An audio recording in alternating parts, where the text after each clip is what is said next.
For advertisements, please contact 8125893028. మా mail ID maxtvtelugu@gmail.com. ఓం నమః శివాయ. ఓం నమో నారాయణాయ. ఓం శ్రీ నరదృష్టి నివారణ కాల భైరవాయ నమో నమః. ఓం దాశరథాయ విద్మహే సీతావల్లభాయ ధీమహి తన్నో శ్రీరామచంద్ర ప్రచోదయాతు. హరి ఓం. మా ఛానల్కి స్వాగతం. చూస్తున్న వీక్షకులకు ప్రేక్షకులకు ప్రియ కాళ భైరవ భగవద్బంధులకి స్వాగతం పలుకుతూ మమ్మల్ని ఎంతగానో ఆదరిస్తూ ఉండబడినటువంటి ప్రియ సోదరి మణులు అందరికీ కూడా సనాతన ధర్మ వీక్షకులకు సంరక్షకులకు శ్రీరామనవమి పండగ శుభాకాంక్షలు. అందరము రామనామాన్ని జపింపచేద్దాం, ధర్మాన్ని కాపాడుకుందాం, ధర్మబద్ధమైన జీవితాన్ని పొందుదాం. అయోధ్యలో రామ విగ్రహ ప్రతిష్ఠ అయిన తర్వాత మొట్టమొదటిసారిగా జరుగుతూ ఉండబడినటువంటి శ్రీరామనవమి కనుక రాబోయే కాలంలో మనం అందరము కూడా అయోధ్య వెళ్దాం, రాముడిని దర్శిద్దాం, రామతత్వాన్ని మనము తెలుసుకుందాం. 16వ తారీఖు 4వ నెల 2024 నుండి 30/4/2024 వరకు పుట్టినటువంటి వారందరికీ కూడా ముందస్తుగా జన్మదిన శుభాకాంక్షలు. గతంలో వివాహం చేసుకున్న వారికి వివాహ వార్షికోత్సవ శుభాకాంక్షలు. ద్వాదశ రాశుల్లో గ్రహ గమనాన్ని ఒకసారి వీక్షింపచేద్దాం.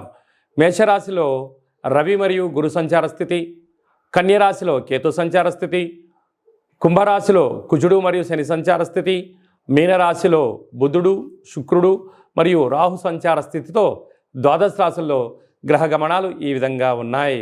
వృషభ రాశి వారికి చైత్రమాస పూర్ణిమ సందర్భంగా ఎలాంటి విధి విధానాలు పాటించాలో ఈ వీడియోలో సవివరంగా సంపూర్ణంగా తెలుసుకుందాం. వృషభ రాశిలో ఏ నక్షత్రాలు వస్తాయనగా కృతికా నక్షత్రంలోని 2, 3, 4 పాదాలు, రోహిణి నక్షత్రంలోని 4 పాదాలు, పురుషరా నక్షత్రంలోని 1, 2 పాదములు కలిపితే వృషభ రాశి. చాలామందికి పుట్టినటువంటి కాల సమయంలో డేటా ఆఫ్ బర్త్లో లేనటువంటి కారణం వలన పేరు యొక్క మొదటి అక్షరాన్ని అనుసరిస్తూ రాశిని తెలుసుకునే ప్రయత్నం చేద్దాం.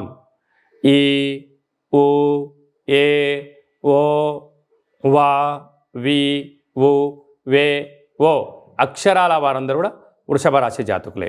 వృషభ రాశి యొక్క అధిపతి శుక్రుడు. వీరికి 5వ స్థానంలో కేతు, రాజ్యస్థానంలో కుజుడు మరి శని సంచార స్థితి, లాభస్థానంలో బుధుడు శుక్రుడు రాహు సంచార స్థితి, వ్యయంలో రవి గురు సంచార స్థితి ఉండడం వలన వృత్తులలో ఉద్యోగాల్లో వ్యాపారాల్లో మంచి అవకాశాలు కనపడుతున్నాయి. కాకపోతే అది విజయమా అపజయమా అనేటువంటిది మీరు వ్యక్తిగతంగా ఆలోచించే పరిస్థితి ఉండగలగాలి. బంధువులతో మిత్రులతో సన్నిహితులతో మీరు ఆధ్యాత్మిక వాతావరణంగా ఉంటూ మానవ సంబంధాన్ని మానవ సంబంధాలుగానే చూసుకోండి, ఆర్థిక సంబంధాలుగా మార్చే ప్రయత్నం చేయొద్దు. అలాగా ఏదైనా ఒక కార్యక్రమం చేసేటప్పుడు మీకు తెలిస్తేనే చేయండి, తెలియలేదు తెలుసుకొని చేసే ప్రయత్నం చేయడంలో సక్సెస్ ఎక్కువ ఉంటుంది. సమయం ధనం వృధా కాకుండా ఉండే పరిస్థితి అధికంగా ఉంటుంది.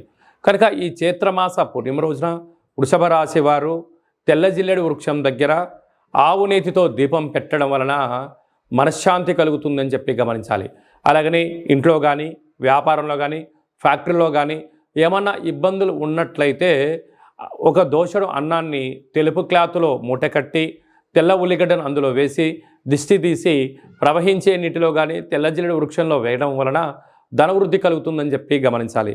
హోటల్ వ్యాపారాలు, సాఫ్ట్వేర్ రంగాలు, హార్డ్వేర్ రంగంలో ఉండబడిన వారు, విద్యార్థులకు, వ్యవసాయ సోదరీమణులకు, గృహ భవన నిర్మాణ కార్యక్రమం చేసేటువంటి వారికి మంచి అవకాశాలు ఉన్నాయని చెప్పి గమనించాలి. శతమానం భవతి శతాయు పురుష సతేంద్రియ ఆయుష్యేవేంద్రియే ప్రతిష్టతి ధనం ధాన్యం బహుపుత్రలాభం శత సంవత్సరం దీర్ఘమాయు. సర్వే జనా సుఖినో భవంతు, లోకా సమస్తా సుఖినో భవంతు. సర్వం కాళభైరవ దేవతార్పణమస్తు. ఈ వీడియో మీకు నచ్చినట్టయితే లైక్ చేయండి, షేర్ చేయండి, మా ఛానల్ని సబ్స్క్రైబ్ చేసుకోండి. మేము చేస్తున్న ఆధ్యాత్మిక వీడియోలు మీకు ముందస్తుగా నోటిఫికేషన్ రావాలి అన్నట్టయితే గంట సింబల్ ప్రెస్ చేయండి, ఆల్ అని బటన్ కూడా తెలియచేయండి. మీరు ఎవరి క్షేమాన్ని అయితే కోరుకుంటున్నారో లేక మీ క్షేమాన్ని ఎవరైతే కోరుకుంటున్నారో వారందరికీ ఈ వీడియోను ఫార్వర్డ్ చేసి భగవంతుడి యొక్క ఆశీస్సులు పొందగలరు.